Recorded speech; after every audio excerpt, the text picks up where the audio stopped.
चलिए।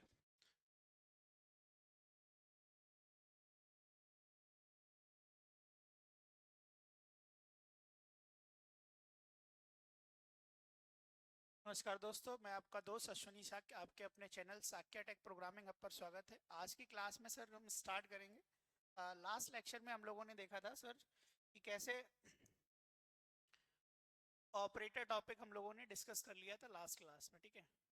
इसमें membership operator, identity operator की बात हो चुकी थी, है ना। एंड ऑपरेटर पे काम हो चुका था। आज की क्लास में हम लोग कंडीशनल स्टेटमेंट पे वर्क करेंगे।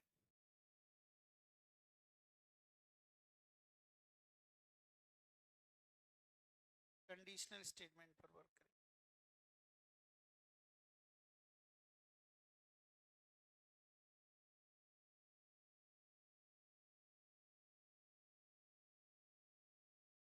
Sir, conditional statement in Python means to check the condition to make the decision।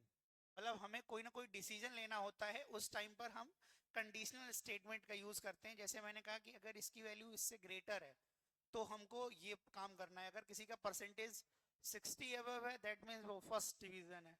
60 below है, 55 एबव है तो वो सेकेंड डिवीजन है। बिलो 55 है तो फिर वो थर्ड डिवीजन है।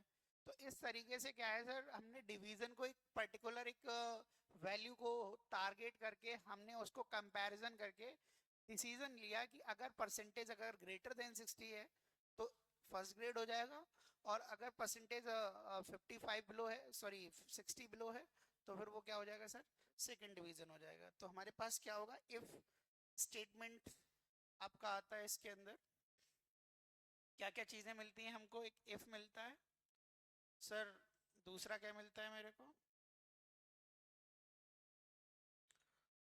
दूसरा मेरे को होता है इफ एल्स, तीसरा होता है मेरे पास एलिफ, और चौथा होता है हमारे पास नेस्टेड। ये सारी चीजें हमारे पास होती हैं। तो सर इफ का यूज होता है sir, if execute only for true condition. ये सिर्फ ट्रू कंडीशन होने पर ही इसका ब्लॉक क्या होता है, जब ट्रू कंडीशन होगी तो ब्लॉक जो होगा, block of if statement, if statement will B, ये क्या हो जाएगा सर, विल बी एग्जीक्यूटेड। मतलब इफ का जो ब्लॉक होगा वो क्या हो जाएगा सर, एग्जीक्यूट हो जाएगा। एल्स इफ क्या कहता है, इफ एल्स क्या कहता है कि अगर आपका इफ कंडीशन फॉल्स होती है, अगर if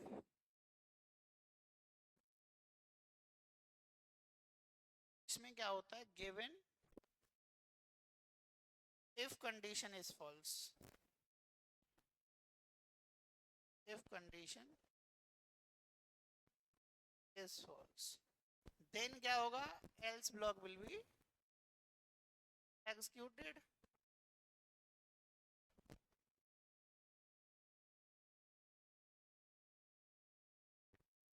block will be executed मतलब क्या है सर, हमारे पास जैसे मैंने यहाँ सिंटैक्स अगर मैं बात करूँ तो सर यहाँ पर इफ लिखा हुआ है, यहाँ पर मैंने कोई कंडीशन दी हुई है, इंडेंटेशन, और यहाँ पर इसका स्टेटमेंट, और यहाँ पे जस्ट इसके पैरेलल में आपका एल्स आ जाएगा, इसका इंडेंटेशन, और इसके रेफरेंस में इसका स्टेटमेंट।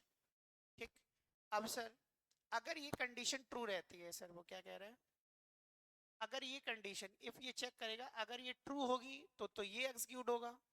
अगर ये कंडीशन क्या होगी, ट्रू ना होकर के क्या है, अगर ये फॉल्स, क्या है, फॉल्स, तो फिर आपका ये कंडीशन एग्जीक्यूट नहीं होगा, ये स्टेटमेंट एग्जीक्यूट नहीं होगा, आपका एल्स पे कंट्रोल आएगा।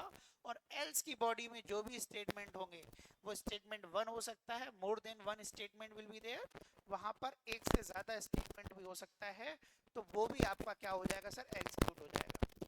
ठीक है। एलिफ क्या करता है, एलिफ कहता है कि भाई साहब मल्टीपल स्टेटमेंट, अगर मेरे पास मोर देन टू सिचुएशन है, दो सिचुएशन से ज्यादा है ना, तो हमको मल्टीपल स्टेटमेंट लगाने पड़ेंगे। तो मल्टीपल स्टेटमेंट के लिए हम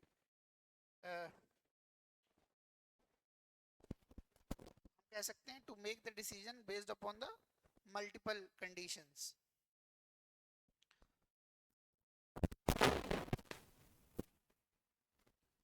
मल्टीपल स्टेटमेंट,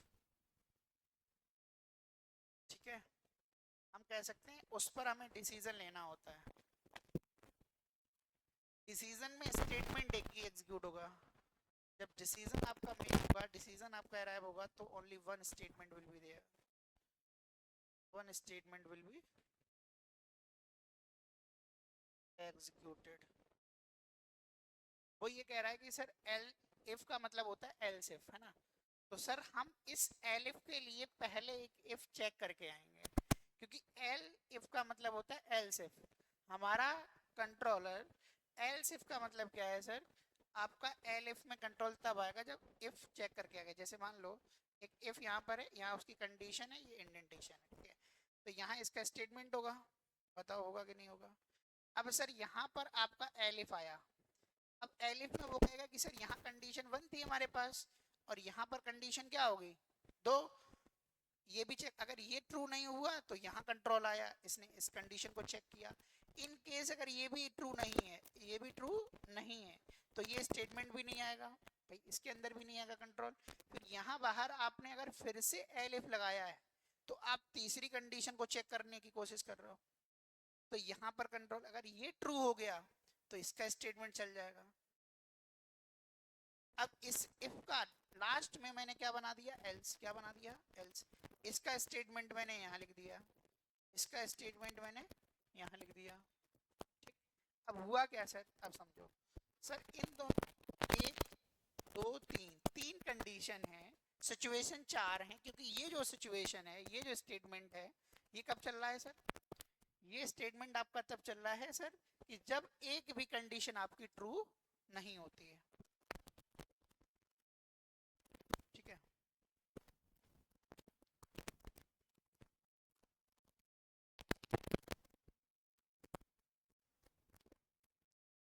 ठीक है, तो ये क्या कह रहा है सर,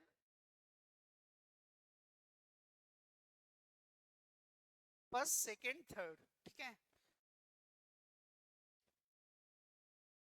इस डायरेक्शन में लो, ठीक, इधर देखो भैया,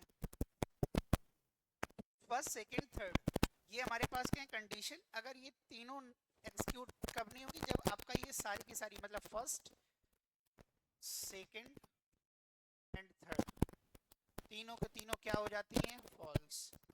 तीनों की दोनों क्या हो जाती हैं, फॉल्स।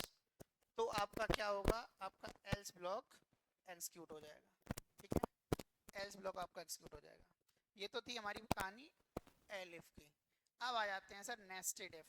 नेस्टेड इफ कहता है if with in if, if with in if, with in if, मतलब एक इफ के अंदर दूसरा इफ लगा होगा, ठीक है। तो एक आउटर इफ होगा, एक इनर इफ होगा। तो आउटर इफ का कंट्रोल, अगर outer if is true, then control will go inside the if statement. There is another if statement, it will check second inner if statement, if that one is also a true, then it will execute the inner if। मतलब ये है कि sir एक if यहाँ बनाया तो इसकी condition, इसके इंडेंटेशन में मैंने एक if यहाँ कंडीशन में 1 मान लेता हूँ, यहाँ कंडीशन में 2 मान लेता हूँ, समझना। यहाँ पर मैं इसका स्टेटमेंट दे देता हूँ, और यहाँ पे जो मैं स्टेटमेंट देता हूँ, ये वाला स्टेटमेंट समझना जरा। ये वाला जो स्टेटमेंट होगा सर, थोड़ा सा मैं पेन चेंज कर लेता हूँ जिससे आपको समझ में आ जाए। ये वाला जो आपका स्टेटमेंट है, अब ये सर क्या है, ये इनर इफ का स्टेटमेंट है। ये किसका है, इनर इफ का। ये सर किसका है, आउटर इफ का। ये किसका है, आउटर इफ का स्टेटमेंट है। तो अगर ये कंडीशन ट्रू होती है तो कंट्रोल यहाँ आएगा, अगर ये अगर फॉल्स हो जाती है, ये क्या हो जाता है, फॉल्स, तो आपका इनर इफ ना चल करके कहाँ आ जाएगा, आउटर इफ पर। अगर मान लो ये भी ट्रू है और ये भी आपकी क्या हो जाती है, ये भी ट्रू हो जाती है, तो सर इनर वाला एग्जीक्यूट हो जाएगा, ठीक है। तो ये वाला का इसका सेम रिस्पेक्टिव हम एल्स बना देंगे, इसका इनर का इनर में एल्स बना देंगे, आउटर का आउटर में एल्स बना देंगे, ठीक है। तो ये हमारे पास था कंडीशनल स्टेटमेंट, ठीक है। रिवीजन क्लास है तो इसको हम थोड़ा सा फास्ट करते हैं, ठीक। चलो अब हमारे पास आता है इसी में सर इसी में आता है मेरे पास लूपिंग इन पाइथन।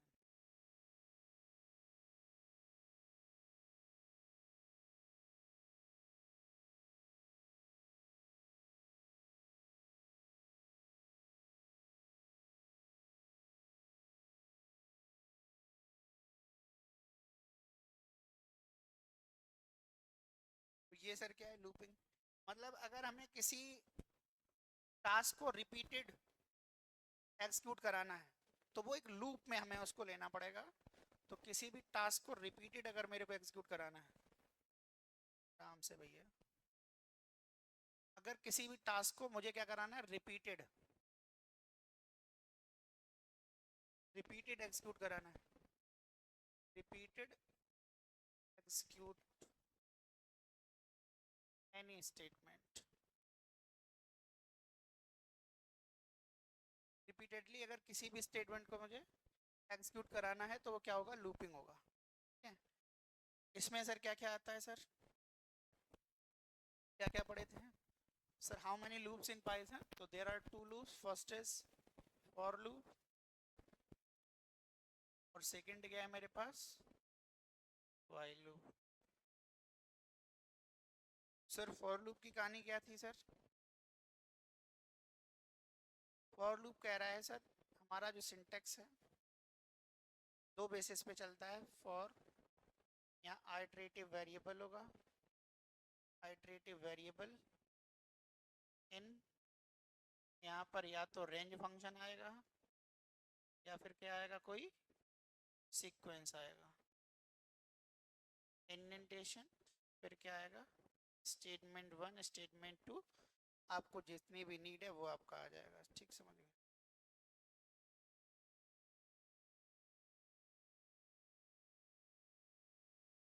तो सर इसमें समझिएगा क्या होगा, अगर सर यहाँ रेंज फंक्शन होगा तो रेंज फंक्शन आपके तीन टाइप का होगा, सीक्वेंस में क्या क्या आ जाएगा, लिस्ट आ जाएगा, टपल आ जाएगा। इनकेस हमारा स्ट्रिंग भी सीक्वेंस ही है ना, उसमें भी एक बार में एक कैरेक्टर आपका फैच करके देता है, तो हम स्ट्रिंग भी कह सकते हैं यहाँ पर, स्ट्रिंग स्ट्रिंग। ठीक है, सीक्वेंस में जैसे मैंने यहाँ लिख दिया फॉर आई इन एप्पल, और यहाँ मैंने प्रिंट कर दिया आई। इसका मतलब क्या हुआ, इन ऑपरेटर क्या करेगा, इस स्ट्रिंग से, इस स्ट्रिंग का एक एक मेंबर पास करेगा इस वेरिएबल को एक बार में, एक आइट्रेशन में इन ऑपरेटर इस स्ट्रिंग से एक मेंबर पास करेगा इसको। तो पहले ए पास करेगा तो ए आ जाएगा, तो ए आउटपुट हो गया, फिर से जाएगा पी आएगा, फिर से पी, तो नेक्स्ट लाइन में ये आता रहेगा, क्योंकि print statement always print the value in next line हमेशा। अगर मेरे को सेम लाइन में करना है तो एंड यूज कर लेंगे, E N D, end E N D end use कर लेंगे, तो उससे क्या हो जाएगा, हमारा सेम लाइन में वैल्यू प्रिंट हो जाएगी। इसी तरीके से हम यहाँ लिस्ट ले सकते हैं, इसी तरीके से टप्पल ले सकते हैं। तो ये तो बात हो गई हमारी सीक्वेंस की। अगर हम रेंज फंक्शन की बात करें सर, चलो उसकी भी बात कर लेते हैं। तो रेंज फंक्शन कितने टाइप के होते हैं सर, तो अगर हम रेंज की बात करें तो रेंज मेरे पास सर तीन टाइप के होते हैं। क्या क्या पढ़े थे सर, एक रेंज पढ़े थे आप एन, आप क्या पढ़े थे, रेंज एन। जो सीक्वेंस, ये काम क्या करता है range function, generate the sequence of numbers, number generation बोलते हैं, नंबर जनरेटर फंक्शन बोलते हैं, जनरेटर फंक्शन होता है रेंज फंक्शन, जो हमारे नंबर्स को जनरेट करता है। ठीक है, जनरेटर फंक्शन होता है हमारा क्या, रेंज फंक्शन। तो इसके पास सर तीन फंक्शन है, तीन फॉर्मेट होते हैं। पहला क्या है सर, ये हमेशा 0 to n-1 आपका क्या करेगा, नंबर प्रोड्यूस करेगा, इतनी बात क्लियर है। 0 to n- नंबर क्या करेगा, प्रोड्यूस करेगा। सर दूसरा क्या कहता है, वो कहता है कि भाई एक फंक्शन मेरे पास है जिसमें आप स्टार्ट दे दो और स्टॉप दे दो, ये कैटेगरी। इसमें क्या होगा सर, यहाँ start to stop -1, start to stop -1 number produce हो जाएंगे, स्टार्ट टू स्टॉप -1। ठीक है, जैसे मैंने मान लो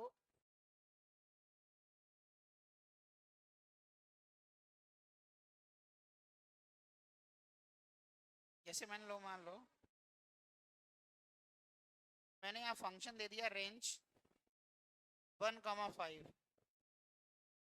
1,5 दिया, इसका मतलब क्या है 1,5 मतलब 1 स्टार्ट है, ये स्टॉप है, तो 1 तो आएगा, 2 आएगा, 3 आएगा, 4 आएगा, बट 5 नहीं आएगा। तो ये आपके नंबर्स जनरेट हो जाएंगे, समझ गए? ये नंबर आपके क्या हो जाएंगे, जनरेट हो जाएंगे। ऐसे ही एक और फंक्शन आया, वो क्या कहता है, यहाँ पर बाय डिफॉल्ट कितने का स्टेप साइज है, 1 का।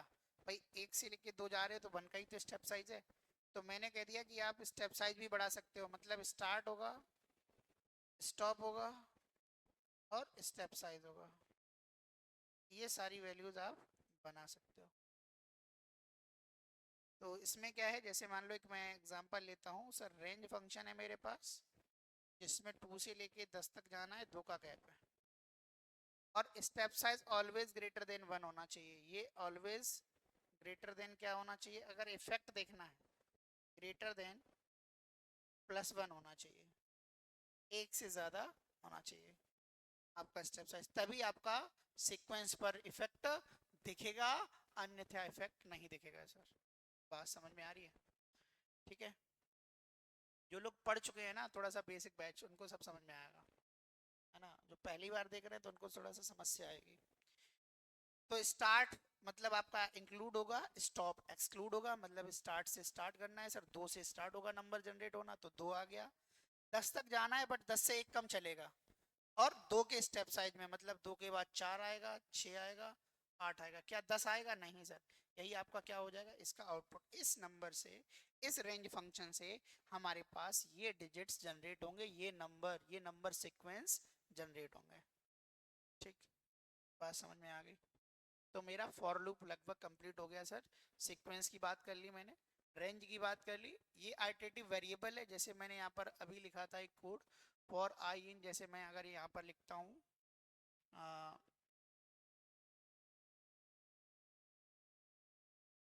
फॉर आई, आई की जगह कोई सा भी वेरिएबल हो सकता है, मैंने यहाँ दे दिया कोई लिस्ट 10 20 30, और यहाँ पर मैंने लिख दिया प्रिंट आई।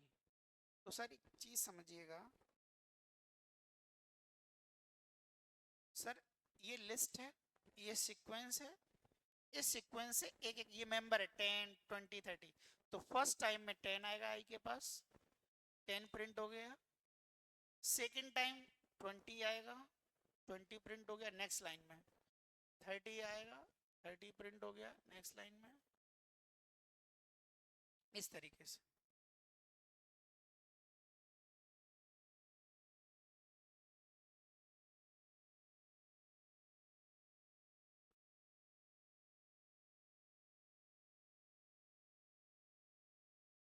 ठीक है,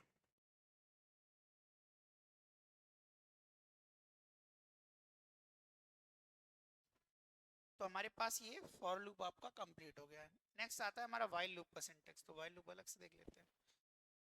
व्हाइल लूप क्या कहता है सर,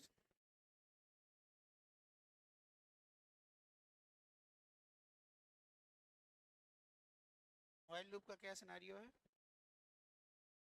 ये कहता है कि सर पहले मेरे को क्या चाहिए, इनिशियलाइजेशन,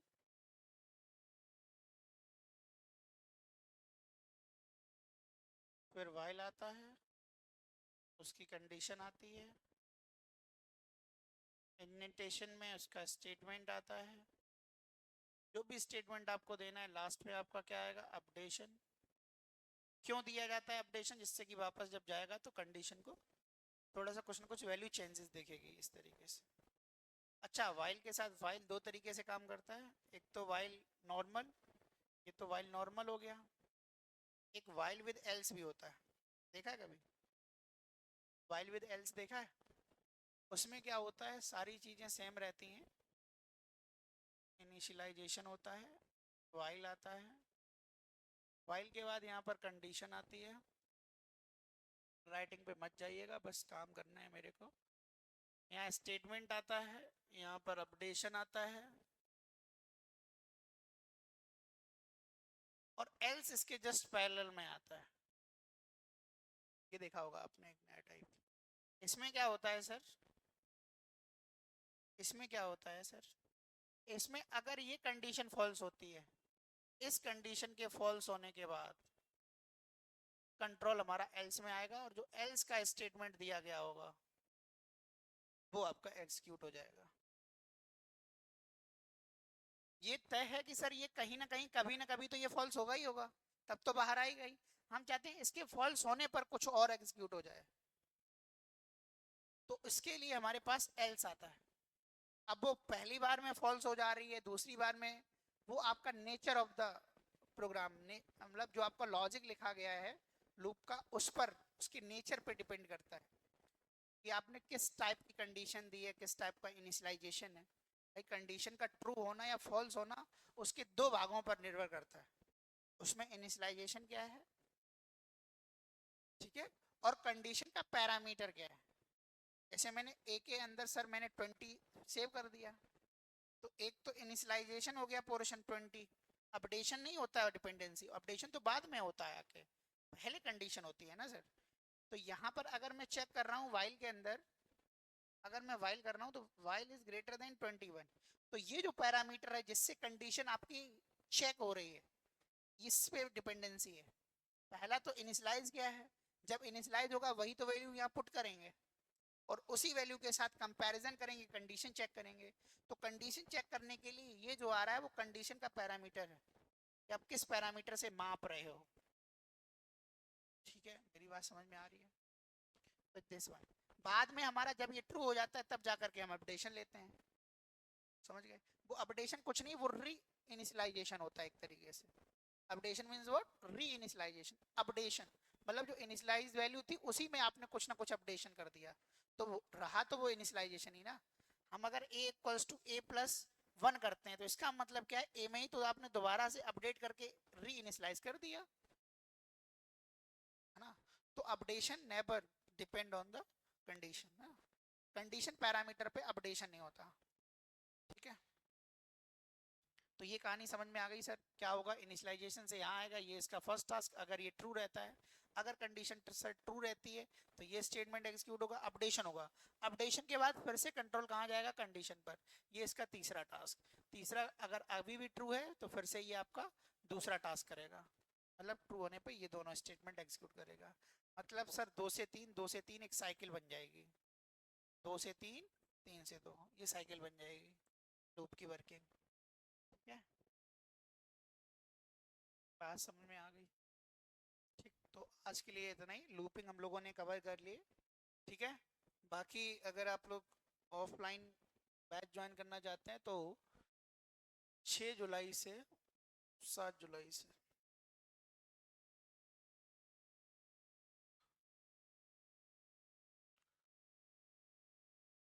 7 जुलाई से बैच, एक 6:45 मॉर्निंग AM से 7:45, और 7:45 से 8:45 AM, ये बैचेस मॉर्निंग में स्टार्ट हो रहे हैं। बाकी अगर आप इवनिंग में बैच चाहते हैं तो उसके लिए आपको आना पड़ेगा 5:15 PM टू 6:15 PM, और उसके लिए फिर आपको आना पड़ेगा 6:15 PM टू 7:15 PM, ये आपके इवनिंग बैचेस का टाइमिंग है। ठीक है, तो इनमें आप बेसिक बैच है, प्रोग्रामिंग कोडिंग बैच है। तो अगर हम इसकी बात करें सर, ये आपका प्योर प्रोग्रामिंग ओरिएंटेड है, 7:45 वाला बैच आप ले सकते हैं। ठीक है, ये आपका प्रोग्रामिंग बैच है।